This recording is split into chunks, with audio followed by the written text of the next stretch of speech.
আহা, ছোট বাচ্চাও তো মাকে বলে মা তুমি ঘুমাবা না, ছোট বাচ্চাও তো বাবাকে বলে বাবা তুমি ঘুমাবে না। আমরাও তো কোনোদিন বলি নাই মাওলাকে মাওলা সারাদিনের এত ব্যস্ততার পরে আপনি ঘুমাবেন না। মাওলা বলে না তুমি ঘুমাও, আমি জেগে আছি। ওই যে রাত 2টায় যদি তোমার পেশাব করতে হয় তো তোমার তো চোখ খুলতে হবে। আমি যদি ঘুমায় যাই বান্দা তোমার চোখ মেলে দিবে কে?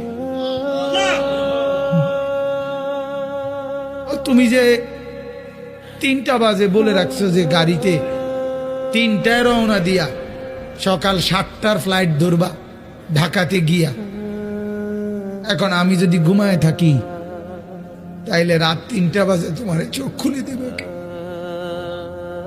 এই জন্য বান্দা আমি ঘুমাই না, আমি ঘুমাই না, তুমি ঘুমাও, আমি তোমাকে পাহারা দিই। দুনিয়ার আগুন কিছুক্ষণ লাগলে, কিছুক্ষণ 10 মিনিট পরে হোক আর 20 মিনিট পরে হোক, না নিবাইলে লোকটা মরে যায়, ঠিক কিনা? মরে যাওয়ার পরে সে অনুভূতি শূন্য হয়ে যায়। এরপরে যদি তার শরীরটা জ্বলতে জ্বলতে পাউডার হয়ে যায়, ছাই হয়ে যায়, তার অসুবিধা কি? এটা তো মরিয়ে গেছে, কথা বোঝেন নাই। এরপরে শরীরটা কি হয়েছে এটাকে তার অনুভূতি আছে কি? কিন্তু আল্লাহ তাআলা কোরআনুল কারীমের মধ্যে বলছেন জাহান্নামের আগুনে বাঁধা অবস্থায় ভেতর বাহির একসাথে চলবে, কোটি কোটি বছরের 1 সেকেন্ডেও কোনোদিন মৃত্যু হবে না। লা ইউকদা আলাইহিম ফায়ামুতু, এমন কোন ফয়সালা হবে না যে সে মরবে, মরবে না, মরবে। জীবিত থেকেই এই আযাব ভুগতে হবে। এই জন্য বাপ খামখেয়ালি মনে করেন, সুদ খাবেন আর কতদিন, ঘুষ খাবেন আর কতদিন, কিস্তি তুলবেন আর কত বছর, আল্লাহর নাফরমানি ছাড়বেন কতদিন হইলে? আপনার প্ল্যান কি বলে? আমার কথাটা বুঝতেছেন কিনা বলে? অর্থাৎ যে যে গুনার উপরে টিকে আছেন মজবুত, নাফরমানির উপরে, আপনি এটা ছাড়বেন কখন বলে? প্ল্যান কি? একটু ভাবনা ভাবেন।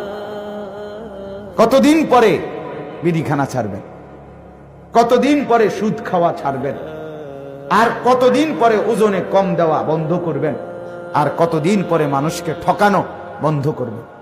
মদ, নেশা, জিনা, ব্যভিচার, সুদ, ঘুষ, চুরি, ডাকাতি, ধোঁকা, প্রতারণা বন্ধ করবেন কখন বলে?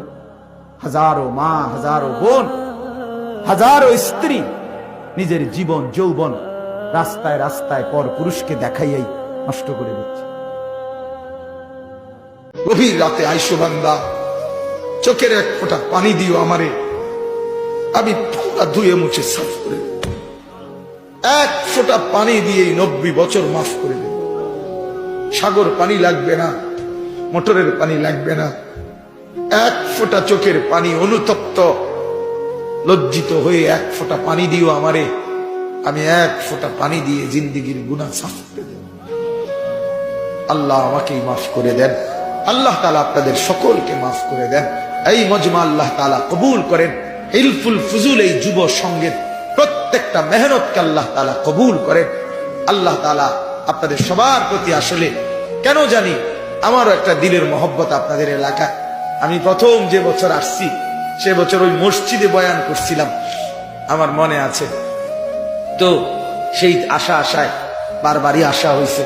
আল্লাহ তাআলা আপনাদের আমাদের মহব্বতের এই সম্পর্ক কায়েম দায়েম করে দেন। আল্লাহ তাআলা সমস্ত উলামায়ে কেরামকে ইখলাস ও তাকওয়া দান করেন। পুরা মজমায় যারা আমরা বসলাম, আমরা 2টা সিদ্ধান্ত নেই। এক, আমরা আল্লাহর হুকুম মানবো ইনশাআল্লাহ, বলেন ইনশাআল্লাহ। নওজোয়ান জওয়ান তোমরা কও বাস, তোমরা কমপক্ষে একটা বলো যে 5 ওয়াক্ত নামাজ পড়বো ইনশাআল্লাহ।